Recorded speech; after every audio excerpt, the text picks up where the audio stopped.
Mirad cuán bueno y cuán agradable es que los hermanos habiten juntos en armonía. Es como el óleo precioso sobre la cabeza, el cual desciende sobre la barba de Aarón, que desciende hasta el borde de sus vestiduras. Es como el rocío de Hermón, que desciende sobre los montes de Sión, porque allí mandó el Señor la bendición, la vida para siempre. Y repito, dice: mirad cuán bueno y cuán agradable es que los hermanos habiten juntos en armonía. Y así es como estamos el día de hoy, hermanos. Gracias por estar acá. El Señor los trajo con bien y espero que así también los lleve, ¿verdad? Les pido que abran sus corazones para recibir la palabra que el Señor nos trae el día de hoy. Y pues los dejo en manos del pastor Jairo.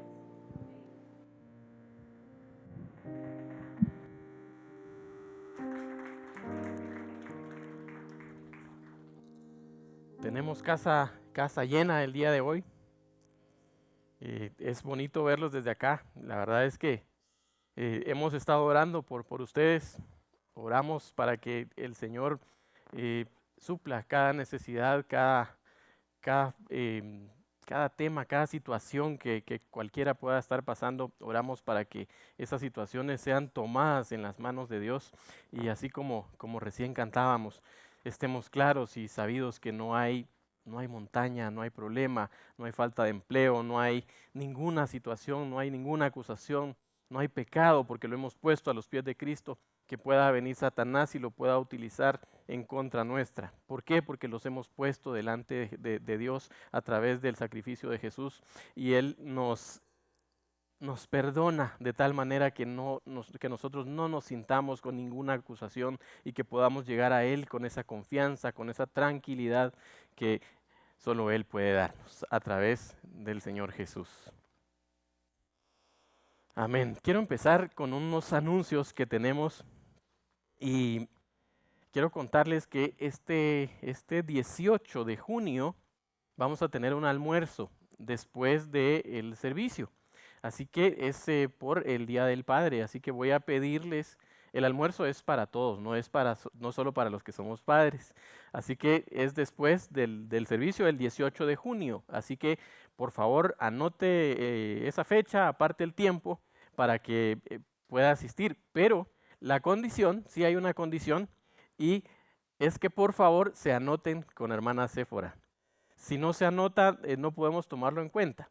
Entonces es importante que se anote. Entonces usted se anota con Séfora y aparte el tiempo y vamos a celebrar el Día del Padre juntos con un almuerzo.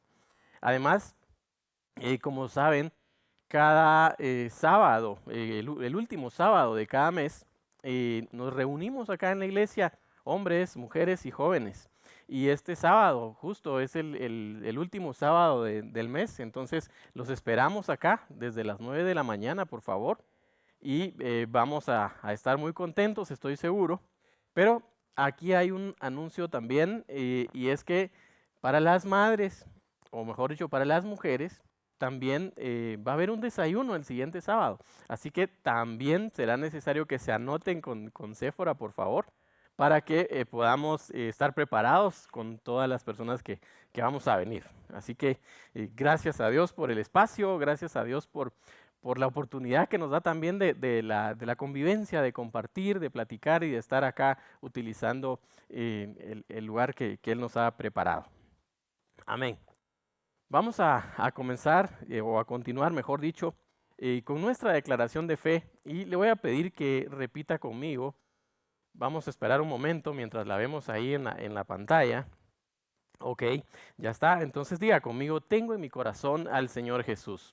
Él es el único camino al Padre. Su palabra es la verdad y agradezco su sacrificio para que yo pudiera tener vida eterna. Hoy abro mi corazón y mi mente y permito que su Espíritu Santo derrame su poder sobre mí.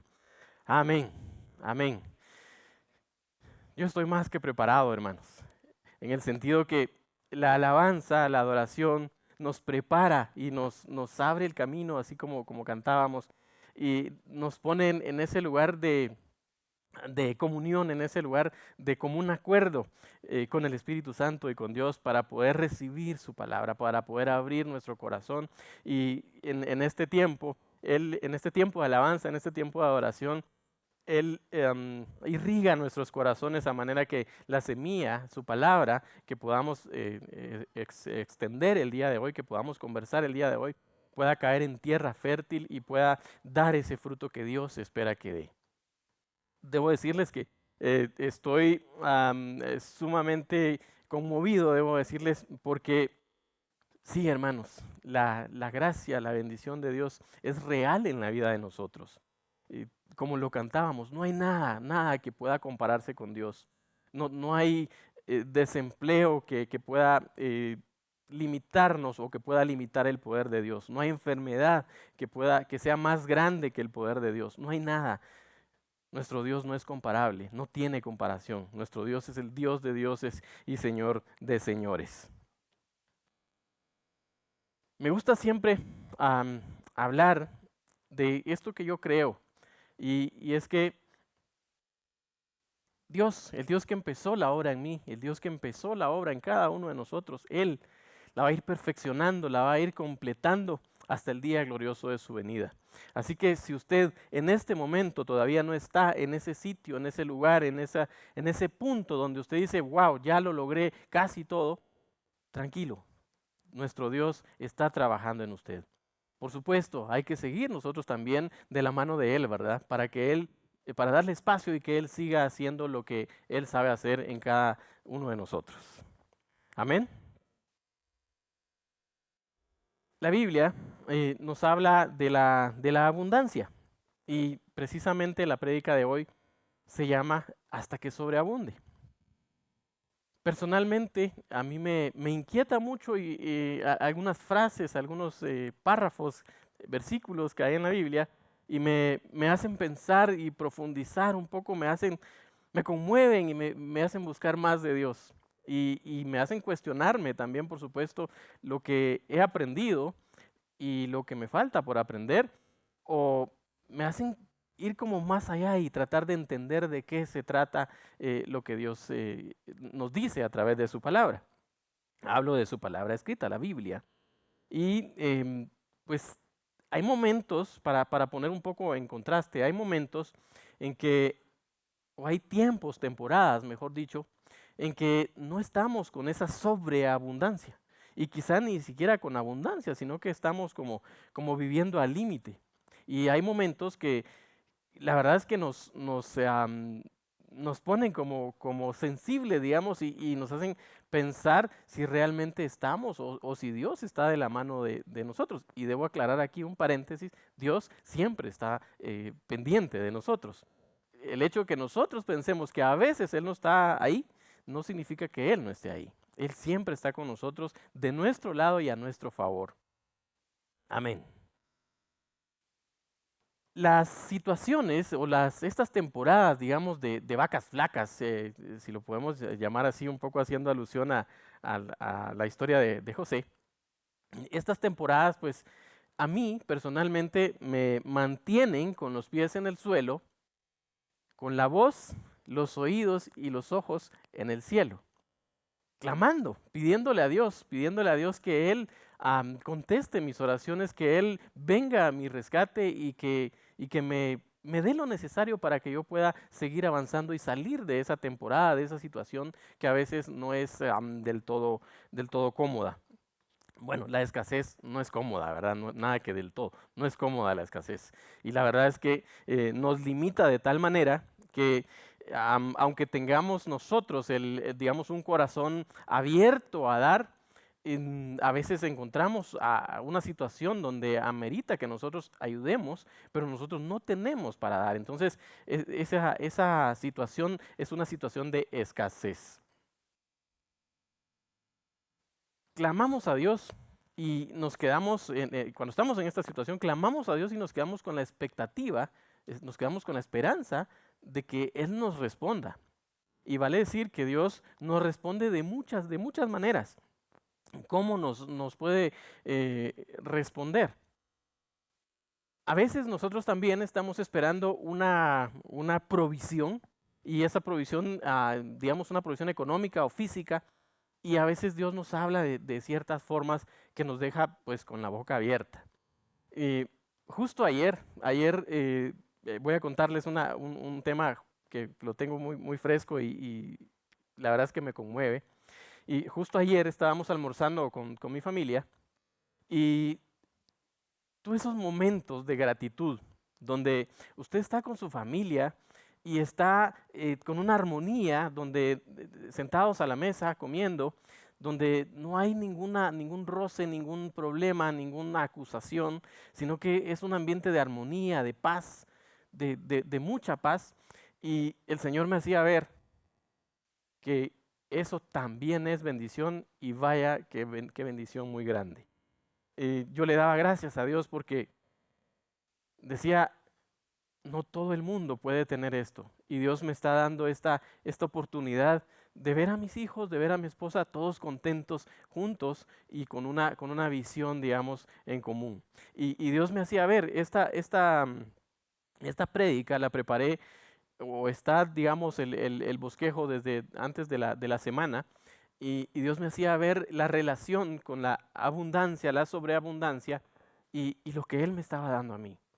Entonces, con esto quiero decirles que cuando uno estudia la Biblia, cuando uno empieza a buscar de Dios y cuando uno le pide a Dios que Él sea el que obre a través de uno, la palabra que uno recibe para transmitir también esa palabra primero pasa por uno. Y esa palabra también lo redarguye a uno y vaya que lo redarguye bastante. Hoy vamos a tomar como base Malaquías. Y Malaquías es un profeta. Malaquías es el último libro del Antiguo Testamento. Y es un libro de un profeta, o el profeta está diciendo cosas que la verdad, si uno lee el libro completo, tiene nada más 4 capítulos. Es un libro confrontativo. Y es un libro confrontativo de manera general, porque habla Dios al pueblo de Israel en este caso, pero también habla a los sacerdotes. Habla de una manera muy directa y esto me hacía pensar y cuestionarme, wow, qué serio esto. ¿Qué es lo que Dios me está diciendo a mí? ¿Y qué es lo que Dios quiere que yo le diga a la iglesia? Antes de ir un poco al tema puntualmente, quiero hacer unos contrastes del tema de escasez y abundancia con algunos personajes bíblicos. Y mire, voy a hablarle de José, el que conocemos como el soñador, y también voy a hablarle de David. Ellos también tuvieron escasez en una parte de su vida. Por un lado, José, ustedes saben cómo terminó la historia de José, pero José de jovencito, pues tenía mucha escasez de esa sana relación con sus hermanos, escasez de madurez, si usted quiere, porque ya usted cuando lee la historia de José ve que él no necesariamente fue muy sabio, le faltaba sabiduría, entonces tenía escasez también de sabiduría.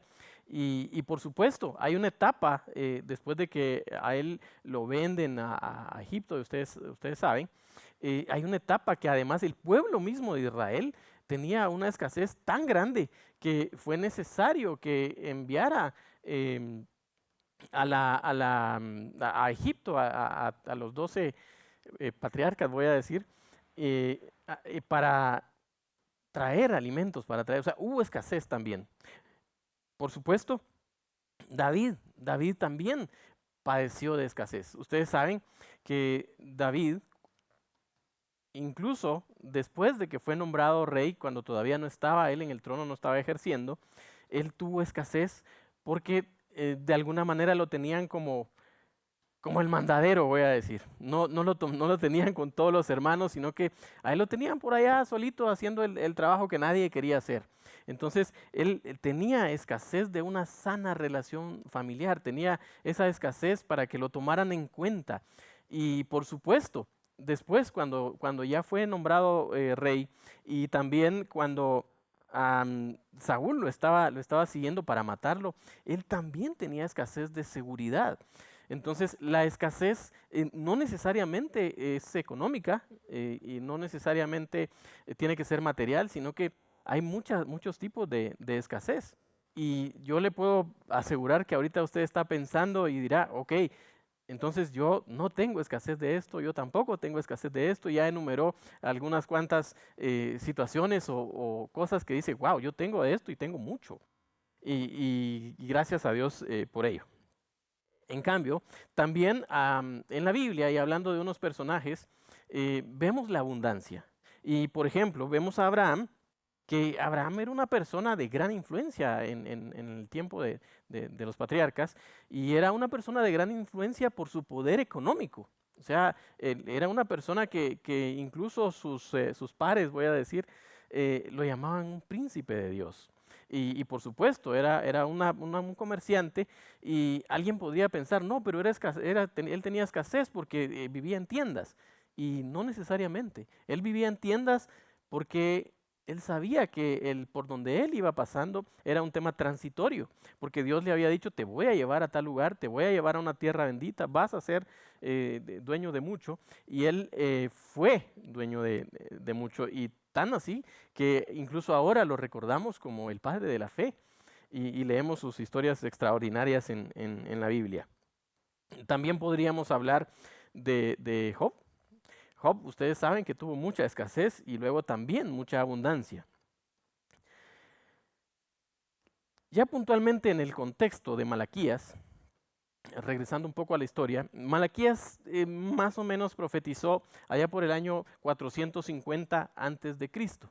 Y la profecía que él estaba dando era para un pueblo, el pueblo de Israel, por supuesto, pero era un pueblo que estaba recién, digo recién, no sé cuántos años habían pasado, pero el asunto es que habían regresado ellos del exilio, es decir, estaban presos, estaban esclavizados en Babilonia.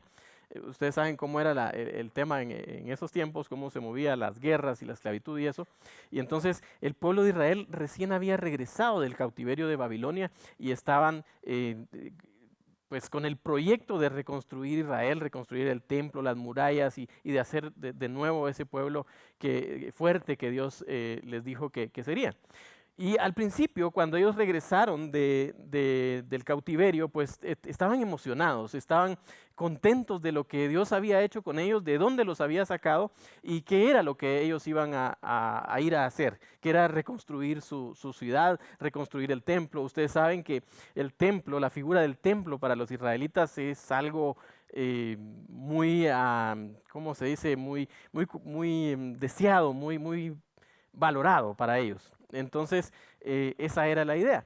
Pero en ese tiempo, en esa temporada, digamos, después de haber regresado, ellos empezaron como a bajar la guardia, voy a decir, empezaron a estar como tranquilitos, y dejaron el objetivo, que era reconstruir la ciudad y el templo, y empezaron a estar como más calmados, empezaron a meterse a ponerle más asunto a los problemas del pueblo, al tema de la política, al tema de las guerras. Empezaron a pensar más en la forma más que en el fondo. Y cuando digo más en la forma que en el fondo, es porque ellos seguían con la liturgia, seguían con la forma de presentar ofrendas, seguían haciendo lo que Dios les había dicho a través de Moisés, pero no lo estaban haciendo de corazón.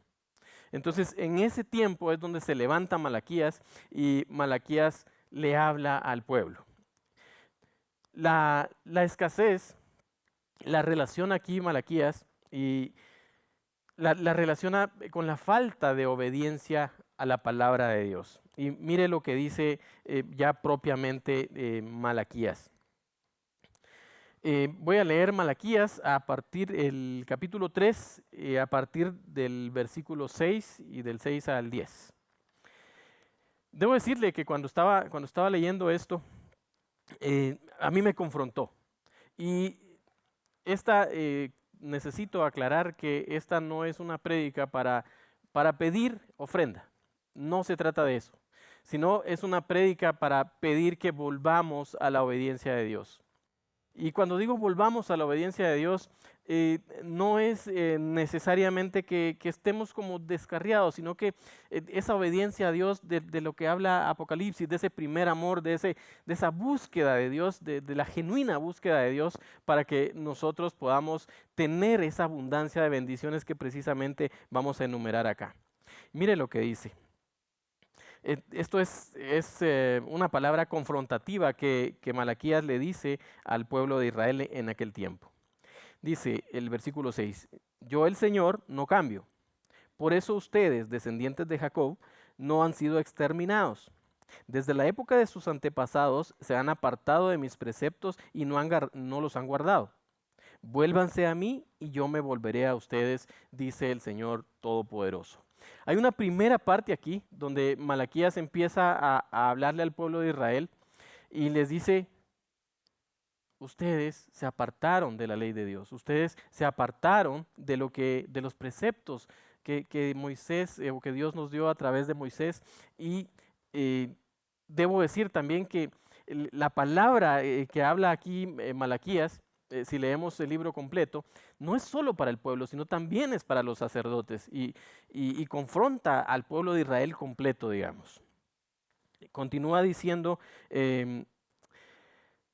luego dice, pero ustedes replican, ¿en qué sentido tenemos que volvernos? O sea, es decir, ellos estaban de alguna manera con cierta conciencia que estaban haciendo las cosas bien, pero era necesario que viniera Malaquías y los redarguyera. ¿En qué tenemos que volvernos?, decían ellos. Y continúa Malaquías diciendo, ¿acaso roba el hombre a Dios? Ustedes me están robando. Y todavía preguntan, ¿en qué te robamos? Y continúa diciendo, en los diezmos y en las ofrendas. Ustedes, la nación entera, están bajo gran maldición, pues es a mí a quien están robando. Y luego continúa en el versículo 10 y dice, traigan íntegro el diezmo para los fondos del templo, y así habrá alimento en mi casa. Pruébenme en esto, dice el Señor Todopoderoso, y vean si no abro las compuertas del cielo y derramo sobre ustedes bendición hasta que sobreabunde. Y aquí es donde quiero puntualizar un poco. Esa sobreabundancia. ¿Cómo viene Malaquías o viene Dios a través de Malaquías y le dice al pueblo, voy a darles una bendición hasta que sobreabunde? A mí me gusta imaginarme la abundancia como si fuera una fuente que tiene un chorro constante y generoso, voy a decir, y tiene esta base donde está cayendo el agua y luego el agua se derrama por todos los bordes de la fuente.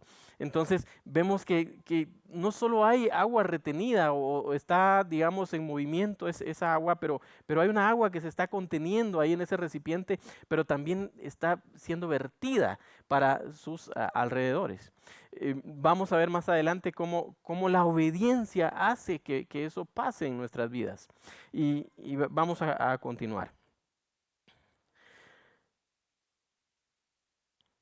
Entonces, todas las naciones los llamarán a ustedes dichosos, porque ustedes tendrán una nación encantadora, dice el Señor Todopoderoso. A mí me confrontaba esta palabra porque decía, ¿estoy viviendo yo una vida de sobreabundancia o estoy viviendo una vida de escasez? ¿Tengo lo necesario para poder compartir? Y aún, primero, ¿tengo lo necesario para poder suplir las necesidades de mi familia? Y luego tener todavía más como esta fuente que se desborda para poder compartir y ayudar a las personas que necesitan ayuda. ¿O estoy viviendo una vida de escasez, una vida en donde pues no tengo ni para lo básico necesario? Estoy hablando de comida, estoy hablando de medicina, estoy hablando de lo necesario, lo básico que uno necesita para vivir. Entonces me hacía pensar en qué es, o sea, cómo tengo que volverme yo a Dios para tener esa abundancia. Y vale decir que la abundancia la empecé a ver desde hace mucho tiempo en el sentido de gracia, en el sentido de bendición, en el sentido de favor para mí y para mi familia. Debo decir que recién mi hija mayor se graduó de la universidad Y estoy tan contento por eso, apenas con 22 años, y ella logró superar con la bendición de Dios y el apoyo de muchas personas, eh, logró superar este reto. Y eso es una bendición.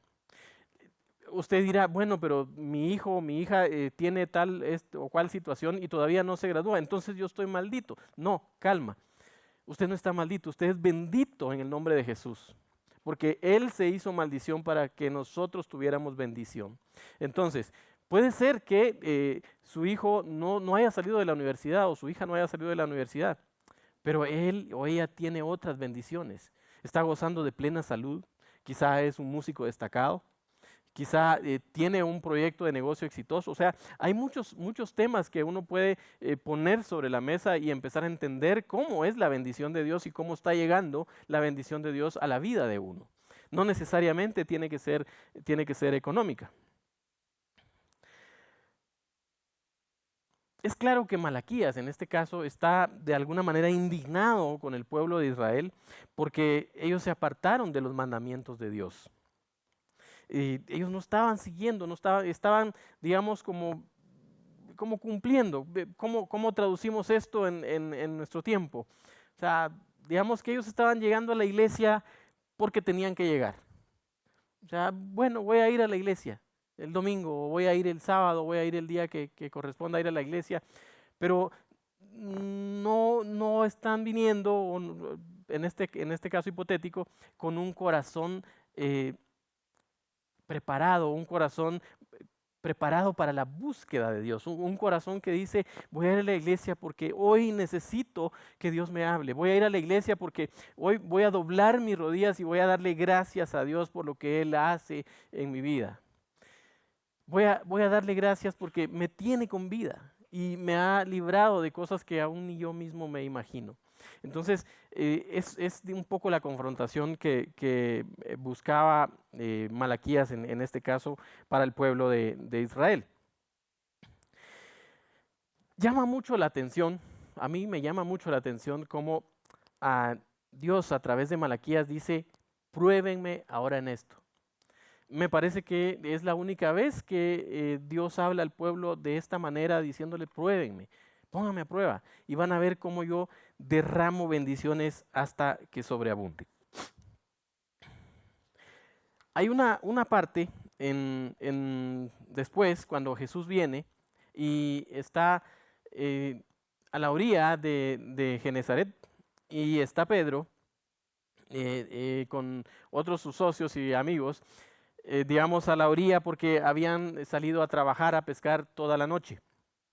Y Pedro, yo no sé si Pedro había leído Malaquías, yo no sé si Pedro ya estaba informado de esto, pero Pedro puso en práctica lo que expresa Malaquías. Y ahora vamos a ver cómo. Estaba Pedro regresando de trabajar toda la noche. Jesús estaba a la orilla predicándole a una multitud. Y dice, voy a parafrasearlo, dice la Biblia que la multitud lo apretujaba, o sea, estaba, digamos, al borde, ya lo estaban empujando para el mar, porque era tanta la gente. Y entonces ve este par de barcas y Jesús elige una. Yo no sé por qué eligió la barca de Pedro. Yo no sé si estaba más cerca, o yo no sé si Pedro mismo, conociendo un poco el temperamento de Pedro, quizá él estaba así como también muy atento y muy abierto a escuchar lo que Jesús estaba diciendo. Y Jesús se sube a la barca de Pedro. Da curiosidad si uno lee la letra así tal cual está. Jesús no le pide permiso a Pedro para entrar a su barca. Simplemente dice, y Jesús se subió a la barca de Pedro, y tampoco se lee que Pedro haya dicho, ¿qué haces en mi barca? No, al contrario, a mí me gusta pensar, y esto es imaginación de Jairo, me gusta pensar que Pedro estaba tan atento al punto que quizá haya cruzado algunas miradas con Jesús, como muy inquieto poniendo la atención a lo que Jesús estaba diciendo. Y luego que Jesús se sube a la barca, esa barca Jesús la usa para bendecir a una gran multitud. Pedro cedió, Pedro no puso impedimento, Pedro apoyó, fue canal para la bendición de muchas personas. Y luego, y aquí está el mensaje, Pedro cede voluntariamente, Pedro participa con Jesús y de lo que Jesús quiere compartir a la multitud.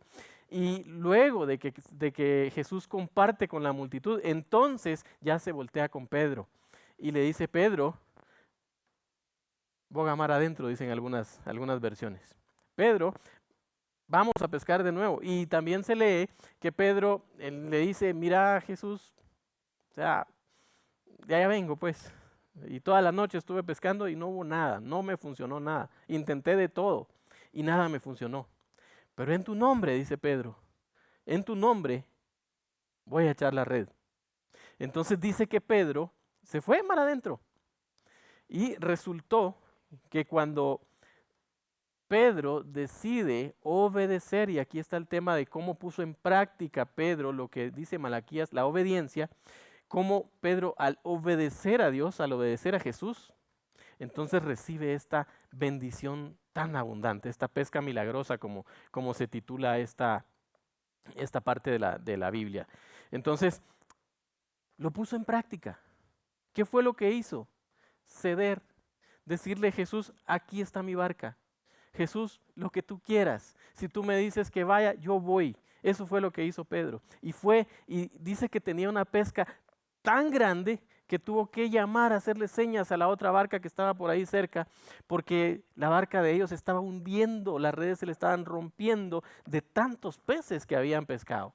Yo creo que jamás había él pescado ni se había imaginado que podía pescar semejante magnitud de peces. ¿Por qué? Porque hasta se estaban rompiendo las redes. Imagínense cómo pudo ser eso. Entonces tuvo que llamar a una barca, tuvo que compartir. Diga, compartir. ¿Por qué? Porque cuando uno comparte, o sea, la bendición que Dios le da a uno no es para quedársela a uno, no es para atesorarla y decir: ok, ya la hice, ahora ya no voy a tener que trabajar más, ahora ya solito yo. No, la bendición de Dios es para dar. Aquí lo que está haciendo Pedro es poniendo en práctica la obediencia, pero también está poniendo en práctica el dar. ¿Qué hubiera pasado si Pedro hubiera tenido una mentalidad egoísta y dicho: no, pues esta es mi pesca, mejor si no me ven los otros? Porque aquí yo ya la hice y lleno mi barca y voy a hacer el negocio de mi vida. Y pues se hubiera hundido, porque dice que la barca, o se hubiera roto toda la red y hubiera perdido la pesca.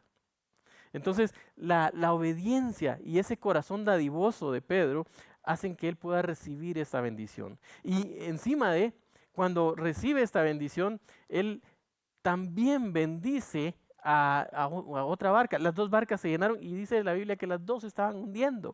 Imagínense la cantidad, la sobreabundancia. Era algo verdaderamente milagroso.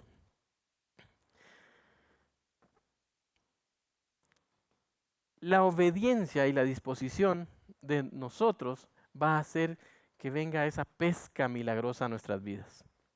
El hecho de que nosotros tengamos un corazón dispuesto para compartir también y no solo para atesorar, va a hacer que venga Jesús y quiera subirse a nuestra barca, que quiera subirse a nuestros proyectos, que quiera ir con nosotros a nuestro trabajo y tener esas ventas exitosas, esos resultados que sobrepasan las expectativas, esos negocios que están por ahí que no creíamos posibles. Viene Dios en nuestra barca, viene Dios a nuestro proyecto, se sube a nuestro proyecto y Él hace que sobreabunde. ¿Por qué? Porque el corazón nuestro está presto para poder compartir, para poder bendecir a las demás personas y no solo quedarnos con lo que Dios nos da.